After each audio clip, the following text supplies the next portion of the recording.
bien, je crois que la règle dans ce genre de forum, c'est qu'on commence toujours par la présentation d'une start-up.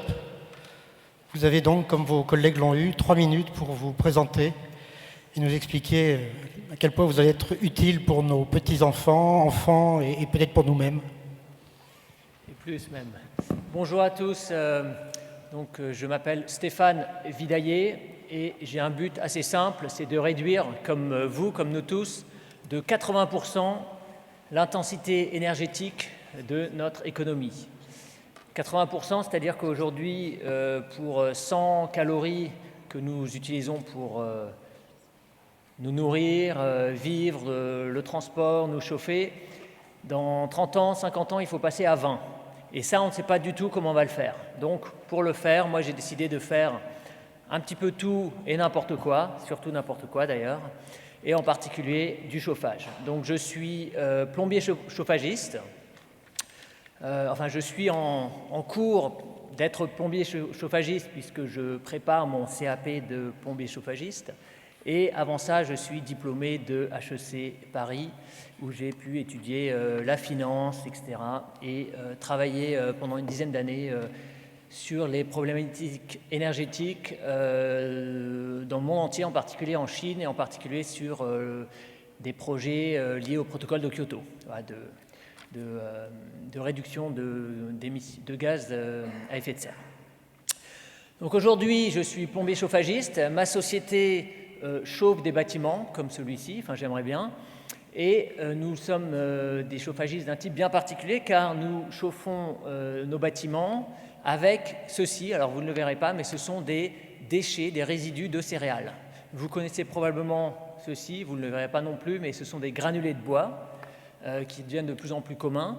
Nous faisons des granulés, non pas avec du bois, mais avec des déchets de céréales, ce qui a l'avantage d'être plus écologique, parce que c'est vraiment fait avec des résidus, plus local, parce que nous utilisons les déchets des coopératives locales, et moins cher que le bois.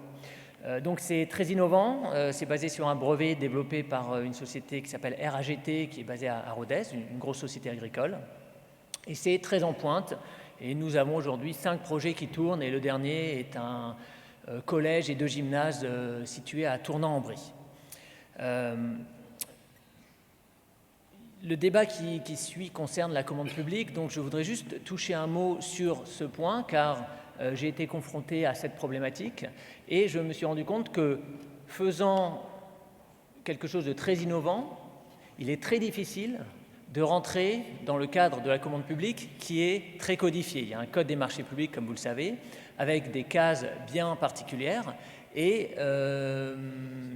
ces cases ne sont pas forcément, 3 minutes, ne sont pas forcément adaptées aux solutions innovantes qu'on fournit, à la fois en termes de technologie et en termes de business model. Par exemple, moi, j'essaie de fournir un service intégré où je vends de la chaleur à des collectivités locales. Les collectivités locales ne savent pas acheter ça. Elles savent acheter un équipement, elles savent acheter de l'énergie, mais moi, je fais un package où j'installe l'équipement qui reste à moi et je l'utilise pour fournir de l'énergie. Ça, c'est quelque chose qui, juridiquement, n'est pas adapté à la commande publique. Et ce n'est qu'un exemple. Donc, je pense qu'une vraie question, c'est comment est-ce que la commande publique, qui par nature est assez top-down, bureaucratique, disons-le, peut s'adapter à des solutions innovantes qui ne rentrent pas forcément dans les cases prédéfinies.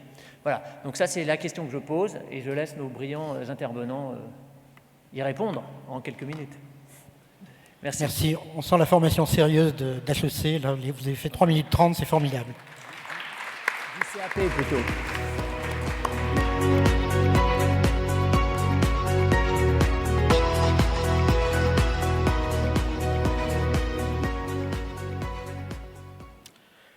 Très bien. Je voudrais juste commencer par vous préciser qu'il y a un remplacement de dernière minute qui n'est pas mentionné sur les programmes qu'on vous a distribués à l'entrée. Donc, monsieur Mathieu Lériteau, qui représentait notamment la ville de Noisy-le-Grand, est remplacé par monsieur François Lanciard, qui lui représente Rosny-sous-Bois, entre autres. Donc, on a perdu une ville, on en a gagné une autre. Il est lui aussi, comme l'était Mathieu Lériteau, directeur général des services, et ce qui leur vaut d'être tous les deux, on en parlera sans doute après, membres du SNDGCT, le syndicat national des directeurs généraux des collectivités territoriales. Nous avons aussi, mais alors lui, il était prévu de longue date, monsieur Julien Bargeton, qui est en quelque sorte notre hôte, puisqu'il est adjoint à la mairie de Paris en charge des finances, des sociétés d'économie mixte et des marchés publics, donc on est en plein dans notre thème. Et enfin, monsieur Denis Guibard, qui a longtemps travaillé chez Orange et qui, depuis 1 an, je crois, dirige TEM, Télécom École de Management, et qui est aussi vice-président du C3D, le Collège des directeurs du développement durable. C'est peut-être par lui qu'on va commencer, justement, pour qu'il nous parle de ce mystérieux C3D. Bonjour à toutes et à tous. Alors, le C3D, Collège des directeurs du développement durable, est une association qui a été créée en 2007, au moment où on commençait à voir se développer les fonctions de directeur du développement durable, notamment dans les grandes entreprises, et où ces pauvres directeurs du développement durable se trouvaient dans des situations compliquées. Ce sont des acteurs du changement dans les entreprises, et ils se sont un peu rassemblés pour partager leurs difficultés, leurs retours d'expérience et être plus forts ensemble. Et à partir de cette base, le C3D est devenu aussi un lieu de réflexion, un think tank qui s'intéresse à différents sujets, les achats responsables, la communication responsable, les nouveaux modèles économiques, l'économie circulaire, et qui devient aussi un acteur dans les débats publics. Et nous sommes maintenant des acteurs qui sont dans l'ensemble des débats. Nous serons bien évidemment très présents dans le cadre de la COP 21 et notamment de tout ce qui tourne autour de solutions COP 21, les entreprises ayant pris le parti autour de cette COP et du changement climatique de se présenter comme des apporteurs de solutions. Merci, c'était peut-être nécessaire effectivement d'éclairer ce sigle mystérieux. Je voudrais, à tout seigneur, tout honneur, passer la parole à M. Bargeton pour qu'il nous parle un peu de l'exemple de la politique des achats durables, j'espère, responsables, j'espère aussi, de la ville de Paris. Oui, je vais essayer d'être, bonjour à tous, je vais essayer d'être bref et puis compréhensible pour qu'on puisse avoir un temps d'échange, peut-être. C'est tout ce qu'on vous demande. La nouveauté de cette mandature, c'est que Anne Hidalgo a choisi d'avoir un adjoint aux finances qui est en même temps chargé des achats publics, et ça permet de faire le lien entre le budget, et notamment sa composante développement durable, et le sujet de la commande publique. Donc cette cohérence-là, elle est voulue aussi parce que nous devons faire des économies, bien sûr, mais souvent les économies d'énergie vont avec les économies budgétaires, et puis pour aussi avoir une vision globale des différents éléments. La ville de Paris est engagée depuis longtemps dans l'utilisation de la commande publique pour être responsable. Parce qu'en fait, quand on parle des objectifs de développement durable, l'un des leviers, c'est la commande publique. Il faut après être concret, on a plusieurs leviers, mais un levier important, c'est la commande publique. À Paris, la commande publique, c'est à peu près 1,5 milliard par an d'achats sous toutes ses formes. Donc évidemment, c'est un levier important. Alors à partir du moment où on a mis en place un plan climat en 2007, la ville de Paris a décidé effectivement d'utiliser ces achats comme un outil socialement et écologiquement responsable pour être en quelque sorte figure de proue et si possible servir d'exemple sur un certain nombre de points. Je ne vais pas détailler tous les éléments de ces plans parce que vous les avez, vous les connaissez sur le plan biodiversité, le plan climat, etc. Mais je voudrais juste vous dire comment on a fait pour s'en servir. D'abord, on a mis en place systématiquement les critères environnementaux qui sont rendus possibles par le Code des marchés publics. C'est 51% des marchés comprennent des critères environnementaux aujourd'hui. On avait commencé à peu près à 29%. Ensuite, on utilise l'allotissement de façon beaucoup plus systématique parce que ça permet d'avoir un meilleur accès des PME et des startups à la commande publique, et notamment en essayant de spécifier des lots bio, des lots équitables. En faisant des lots et en séparant cette dimension dans les marchés, évidemment, les réponses sont meilleures.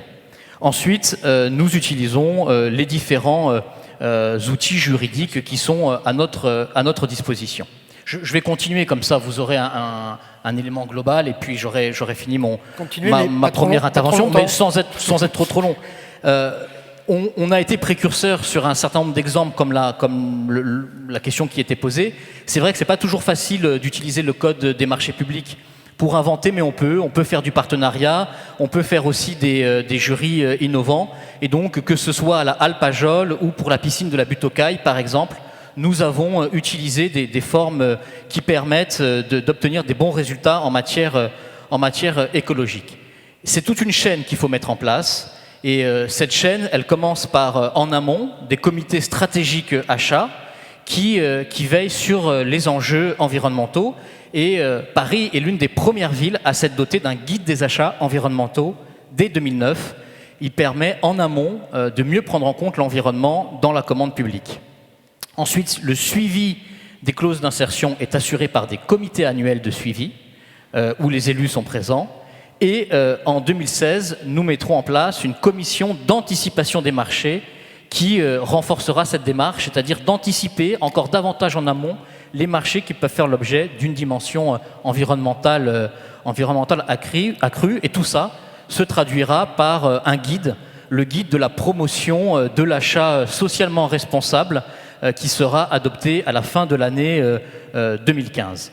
Comme les objectifs sont ambitieux, le zéro diesel à l'horizon 2020, 50% d'alimentation durable en 2020 dans les crèches et les écoles, 100% d'électricité verte dès l'an prochain. C'est un certain nombre d'exemples que je vous prends. Il faut évidemment continuer. Quelles sont les pistes? Je voudrais terminer là-dessus. Quelles sont les pistes que nous faisons déjà, mais qu'il faut sans doute creuser? Peut-être qu'elles susciteront du débat. C'est d'améliorer le sourcing, c'est-à-dire d'aller chercher dans les domaines innovants des entreprises en amont pour les pousser à répondre. C'est tout l'enjeu et c'est ce que nous allons faire avec une meilleure publication des appels d'offres qui a déjà été engagée, mais un effort de simplification, comme le disait monsieur, des cahiers des charges est sans doute indispensable et donc il faut un outil d'aide à la réponse pour les entreprises. Ensuite, nous mobilisons les nouveaux outils juridiques. Je pense à ce que Anne Hidalgo a annoncé lors du sommet des maires le 26 mars. Ce sommet des maires a prévu le lancement d'un marché, c'est une nouveauté. Paris est pilote pour lancer un marché européen, une commande notamment de bennes à ordures non diesel, c'est très rare. Et les 2 premiers appels d'offres européens seront lancés fin 2015 avec 11 villes européennes déjà concernées. Et nous allons essayer de le poursuivre par la commande d'électricité. Donc pour la première fois, 11 villes européennes vont lancer en même temps un marché. Nous nous saisissons aussi des nouveaux outils financiers. Nous avons lancé un emprunt vert, 300 millions d'euros de Green Bond le 10 novembre, qui a été entièrement souscrit. Nous utilisons également les crédits de la BEI, les 400 millions que la BEI met à disposition, la Banque européenne d'investissement, à disposition des collectivités locales, et puis aussi des SEM. Et enfin, il faut se saisir des opportunités du numérique. Bref, il faut faire feu de tout bois, flèche de tout bois, mais, et j'en conclurai par là, c'est vrai qu'il y a un besoin, et moi j'ai une demande, on a une demande encore de simplification de certains outils, notamment de la commande publique, pour être encore plus performant, pour lever un certain nombre d'obstacles.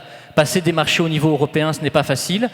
Utiliser les jurys innovants pour que les entreprises puissent faire des réponses intégrées, où on intègre à la fois la conception jusqu'à la réalisation, tout ça, ça existe, mais ces outils sont parfois un peu lourds. Et je pense que pour aller dans le sens, il faut les alléger et les simplifier pour que les collectivités locales puissent davantage s'en servir. Merci de cette roborative introduction. Justement, est-ce qu'elle n'a pas été un peu trop roborative pour vous, monsieur Liansard, dans la mesure où Rosny-sous-Bois n'est pas écrasé sous cet exemple de Paris, non, en matière de commande publique? Non, alors pas du tout. Pour vous donner le ratio, quand j'entendais 1,5 milliard d'euros d'achat, à Rosny-sous-Bois, on est quand même à 40 millions d'euros par an, donc on est tout proche. Et est-ce que vous êtes quand même écologique? Alors on est quand même écologique, la commune est inscrite dans un agenda 21 depuis déjà un certain nombre d'années, et donc il y a une volonté politique forte, là où, comme à la ville de Paris, de pouvoir insérer de plus en plus des critères environnementaux. Alors il y a quand même, bien sûr la commande publique est un outil, est un levier, la réponse est oui à la question qui était posée tout à l'heure, c'est un levier, mais il y a quand même encore un certain nombre de freins. L'actuel Code des marchés publics, l'article 53, précise bien qu'il est possible de mettre en place des critères environnementaux, des critères sociétaux. Simplement, la jurisprudence européenne, elle dit que ces critères doivent être strictement liés au contenu même du marché. Alors par exemple, on peut, pour acheter un autobus, avoir des critères environnementaux, mais quand il s'agit de favoriser une entreprise à laquelle, je ne sais pas, on achète le papier toilette qui va être livré dans les écoles, favoriser celle qui est avec des camions électriques ou celle qui est avec des camions diesel, et bien déjà là tout de suite ça devient beaucoup plus difficile. Donc le code actuel des marchés publics, j'entendais tout à l'heure les bureaucrates qui font des normes. Alors ce n'est pas forcément dans les collectivités territoriales qu'on rédige le code des marchés publics, mais il faut bien tenir compte du fait qu'aujourd'hui, on a quand même cette limite dans le poids que peuvent avoir les critères. Alors, tous les espoirs ne sont pas perdus, puisque le Code des marchés publics actuel va bientôt laisser place à un nouveau Code de la commande publique qu'on nous a promis pour avril 2016. J'espère que ce n'est pas un poisson d'avril. Il y a une consultation en cours aujourd'hui jusqu'à fin décembre où les acteurs peuvent intervenir. Donc, on peut espérer qu'il y aura quand même des assouplissements qui permettront d'utiliser davantage ces critères environnementaux dans le choix de la commande publique. Mais les critères ne sont pas les seuls leviers de la commande publique. Vous le disiez d'ailleurs, vous mettez en place en 2016 un comité pour anticiper les besoins. Je pense que là, il y a un levier très considérable. Alors, je voudrais en citer trois. Le premier, c'est que d'abord, il y a une évolution, me semble-t-il, très forte avec le poids de la contrainte budgétaire qui nous oblige à être inventifs. Et donc, c'est l'occasion aussi de revisiter nos dépenses. Et jusqu'à très récemment, les collectivités achetaient, se préoccupaient du prix de l'achat, mais pas forcément de ce qu'on appelle le coût de possession, le coût d'utilisation, de ce que ça coûtait derrière. De plus en plus aujourd'hui, on est axé vers ce que souvent on appelle le coût global, et donc intégrer à la fois le coût de l'investissement ou de l'achat, mais aussi de ce qui va coûter en production, alors ce qui va coûter en prix, mais ce qui va peut-être coûter en consommation de gaz à effet de serre et autres critères. Le deuxième effet sur lequel on peut travailler, c'est l'effet prescripteur.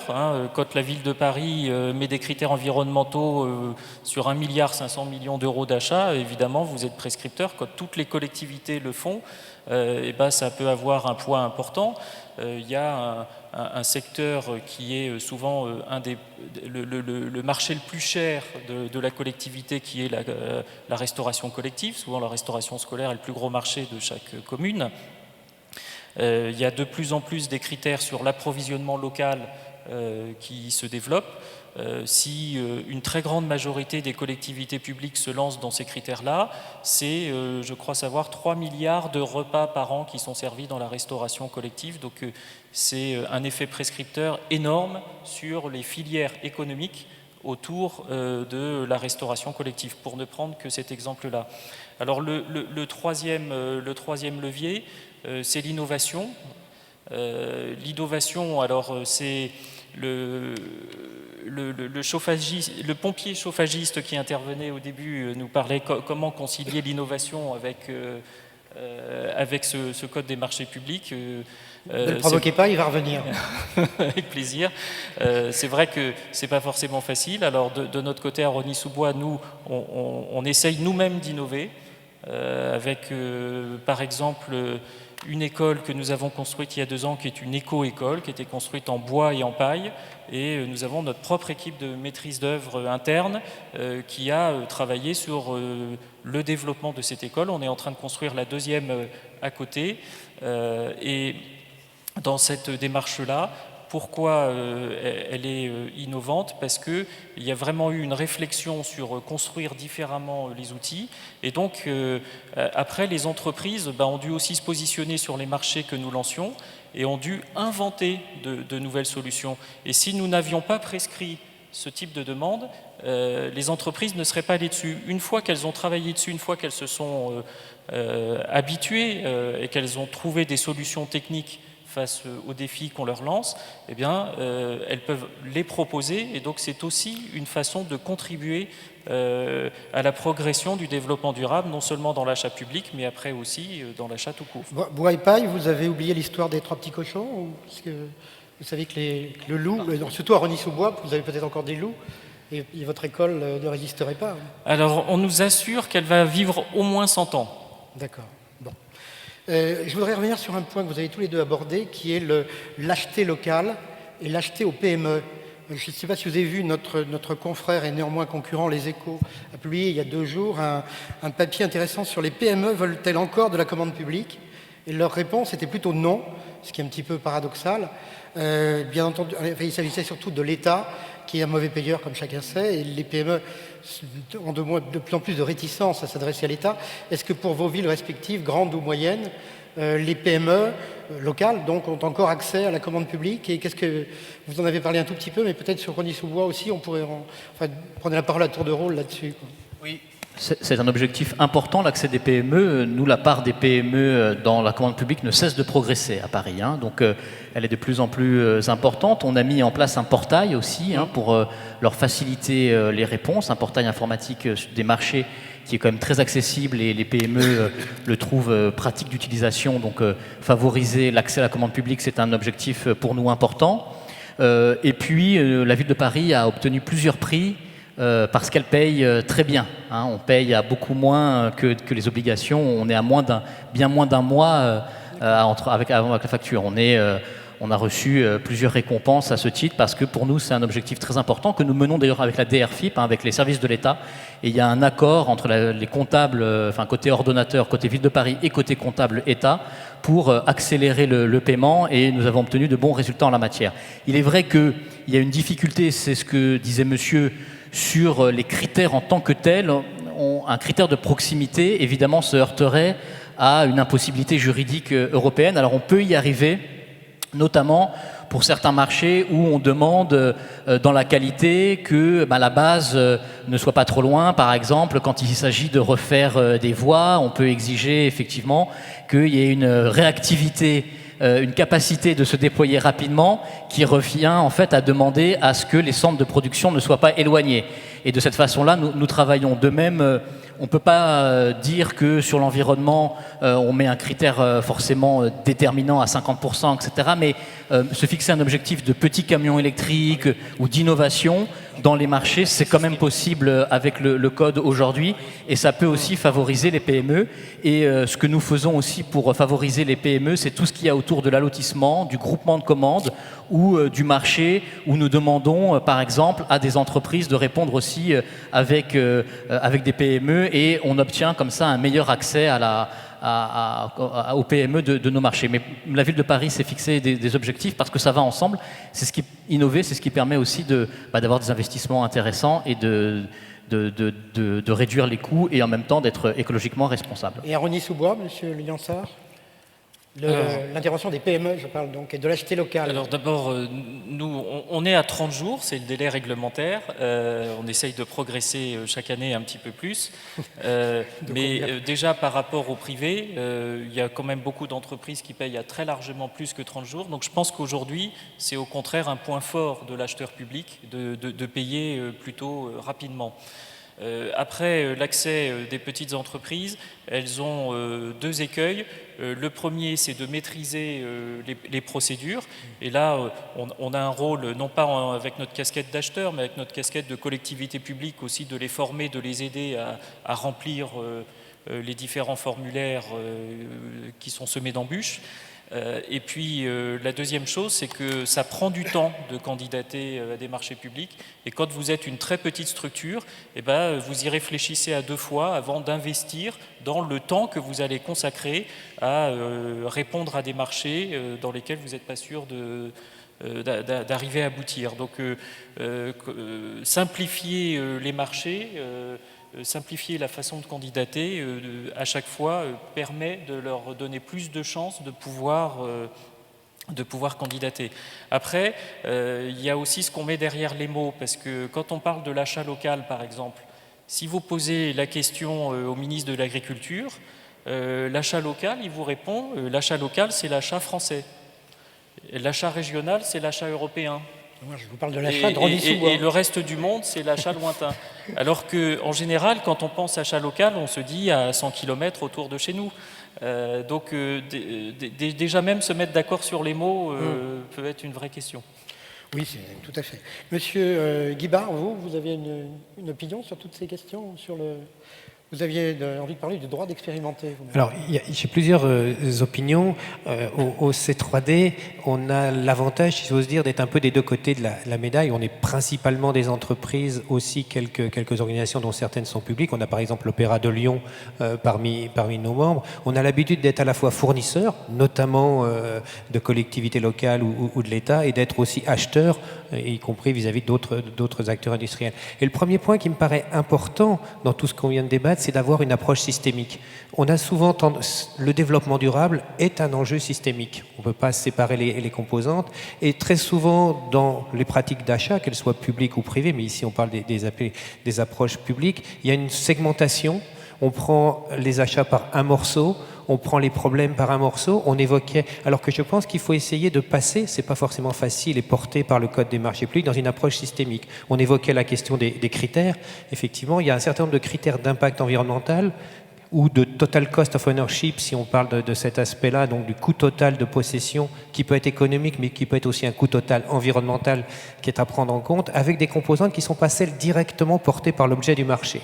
Et c'est pour ça que je pense qu'un des moyens d'aller dans ce sens-là, c'est de se donner au niveau d'un acteur, une collectivité territoriale par exemple, des objectifs ou des ambitions de réduction d'émissions de gaz à effet de serre, si on prend un seul des critères, et d'avoir un reporting sur le sujet. Les entreprises ont l'habitude d'afficher des objectifs. Elles ont, pour certaines, les plus grandes d'entre elles, une obligation de faire un reporting développement durable.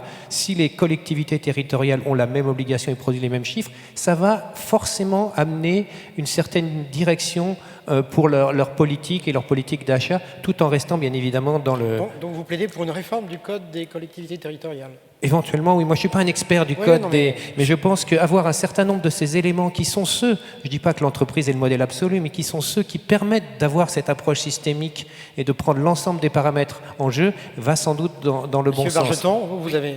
Oui, juste sur ce point, c'est un des avantages de l'emprunt vert, puisqu'on a souscrit donc cet emprunt vert de 300 millions d'euros, c'est qu'il nous oblige à un reporting extrêmement serré et très fin de la façon dont cet emprunt est utilisé, et à la fois en termes de financement, c'est-à-dire quelles sont les opérations financées et quels sont les résultats obtenus. Puisque le plan climat de la ville de Paris comprend des objectifs chiffrés, et ensuite tout ce temps, et y compris la commande publique, mais pas seulement, mais tout est tendu vers ces objectifs. Et avec le Green Bond, on a forcément, puisque les agences vont le demander, forcément à rendre compte de l'utilisation de cet emprunt de 300 millions. Entendons-nous bien, il ne s'agit pas de tomber dans de la bureaucratie, il s'agit de faire de ces indicateurs et de ces outils un outil de pilotage et d'orientation. Et c'est comme ça qu'un certain nombre d'acteurs, là je parle avec mon expérience aussi d'entreprise, utilisent ces éléments-là pour être aussi un acteur de transformation de leur propre fonctionnement, de leur propre processus et de leur propre méthode d'achat. Vous revendiquez, je crois, également le droit d'expérimenter. Vous aviez envie d'en oui, parler. ça c'est un autre point, effectivement. C'est un peu mystérieux, là. Alors le droit d'expérimenter, c'est la possibilité, éventuellement, de pouvoir travailler ensemble entre différents acteurs, donc éventuellement en dérogation aux pratiques de la concurrence des marchés publics, pour faire des démonstrateurs, faire des projets qui vont permettre de mettre sur le terrain, à une échelle suffisamment significative pour que les résultats puissent être utilisés, exploités, et avant généralisation, de mettre ensemble des acteurs qui peuvent éventuellement être normalement des concurrents. C'est un dispositif sur lequel le C3D a beaucoup poussé, qui est en train de se mettre en place autour du concept de ville durable. Vous avez peut-être entendu parler du concept, enfin de l'association Vivapolis notamment, et il y a un appel à projet qui a été lancé par le ministère de l'Environnement et du Développement durable au mois d'octobre, dont les résultats vont être connus dans une dizaine de jours, sur justement la mise en place sur un certain nombre de villes pilotes, de démonstrateurs industriels de la ville durable, qui là encore prennent une approche systémique, c'est-à-dire ne traitent pas simplement un problème, la question éventuellement des bus, du bilan carbone des bus, mais une problématique plus large au sein de la ville, qui regroupe des industriels et différents acteurs qui sont éventuellement habituellement concurrents, pour faire la preuve qu'une solution est possible. Ensuite, bien évidemment, la généralisation reviendra dans le cadre des procédures habituelles. D'accord. Il y a un point sur lequel j'aimerais bien vous entendre, c'est la lutte contre le gaspillage dans la commande publique. Est-ce que, par exemple, des choses comme le recyclage, ou on parle aussi d'économie circulaire, est-ce que tout ça doit être pris en compte et est déjà pris en compte dans votre activité de tous les jours, ou... Alors la première étape avant de recycler, pour éviter le gaspillage, c'est... l'enjeu majeur de l'achat public, c'est au niveau de la définition des besoins. Tout passe par comment vous définissez vos besoins et donc déjà acheter juste ce dont vous avez besoin et pas plus. Ça paraît évident, mais c'est pas fait. Ça peut paraître une évidence, mais je pense que c'est une étape absolument déterminante dans la lutte contre le gaspillage. Après, quand vous parlez d'économie circulaire, pour reprendre l'exemple de Rosny-sous-Bois, je parlais tout à l'heure de mon éco-école en bois et en paille, que vous pourrez aller découvrir sur le stand de la ville de Rosny-sous-Bois à l'espace Génération Climat de la COP21, puisqu'il y a 2 villes dans le monde qui exposeront à la COP21, Bristol et Rosny-sous-Bois. Et nous y exposons donc notre éco-école. Et juste à côté, on en construit une deuxième dans une halle de marché. Et donc nous recyclons la halle du marché pour la transformer en une école. Donc on est dans la deuxième vie du bâtiment. Vous aviez un mot à dire, monsieur ? Je pense que l'économie circulaire est effectivement quelque chose de très important, mais l'économie circulaire, c'est pas simplement se soucier de ce que je fais d'un déchet quand il arrive à l'état de déchet, c'est l'anticiper bien plus en amont et concevoir de telle sorte que ce qui est conçu, c'est éco-concevoir, c'est prévoir dès la conception d'un produit le fait qu'il pourra être réparable, qu'il pourra être réutilisable et qu'il pourra être démontable et recyclable par morceaux. Vous dites la différence entre circulaire, durable, recyclage. Comment tout ça s'articule là ? Tout ça relève un peu de la même chose, mais l'économie circulaire, c'est bien plus que simplement le recyclage des déchets. L'économie circulaire, c'est l'éco-conception, donc ce que je disais, prévoir dès le départ qu'on va réutiliser, qu'on va pouvoir réparer, qu'on va pouvoir réutiliser totalement le produit ou pouvoir en réutiliser des morceaux et éventuellement en bout de chaîne, si on ne peut plus rien en faire, le recycler proprement. Donc le recyclage n'est qu'une des briques de l'économie circulaire et bien évidemment tout ceci doit contribuer au développement durable. Ça peut y contribuer sur l'aspect environnemental, on n'a pas le temps de le développer ici, mais ça a aussi sans doute beaucoup d'aspects d'une composante sociale du développement durable autour de l'économie circulaire. Ce qu'il faut bien voir, c'est qu'aujourd'hui un produit économie circulaire éco-conçu peut éventuellement coûter plus cher à l'investissement ou à la fabrication qu'un produit qui ne le serait pas.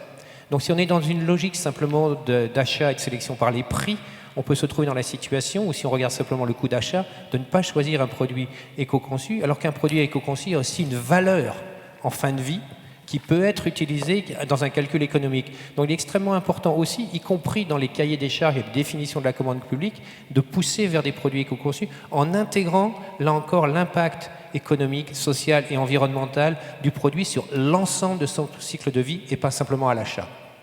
Sur le recyclage et c'est une préoccupation constante des marchés de la ville de Paris désormais. Quasiment systématiquement, cette dimension est prise en compte.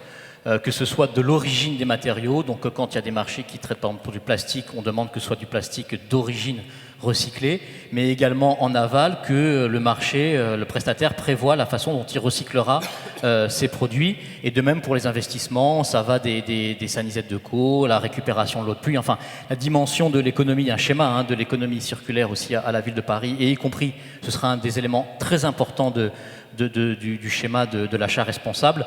Nous avons quasiment systématisé, comme les critères environnementaux, l'économie circulaire dans nos critères. Et aujourd'hui, les entreprises répondent quasiment systématiquement de ce point de vue-là, quand on voit passer tout ce qui concerne, par exemple, les parcs et jardins de la ville, énormément de sujets, cette dimension est prise en compte et on a considérablement accru le recyclage à la ville de Paris. Mais je partage ce que disait monsieur, ça va avec l'économie aussi, c'est qu'effectivement, il faut bien définir les besoins pour jeter moins dès le départ et ensuite apprendre à réutiliser, mais on réutilise systématiquement, on prévoit par exemple le stockage pour que des éléments qui soient dans un marché soient réutilisés. Enfin, c'est vraiment systématique dans les cahiers des charges de la ville de Paris désormais.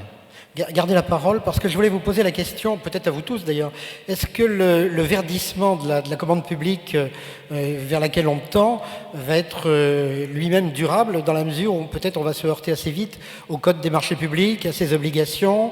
Vous parliez tout à l'heure d'acheter plus cher, ce qui évidemment est contraire à toutes les règles de tous les marchés publics. Est-ce que c'est pas une tentation un peu dangereuse d'ouvrir la porte à des marchés qui seraient truqués, etc. Est-ce qu'on peut verdir tout en gardant le code des marchés publics, autrement dit ?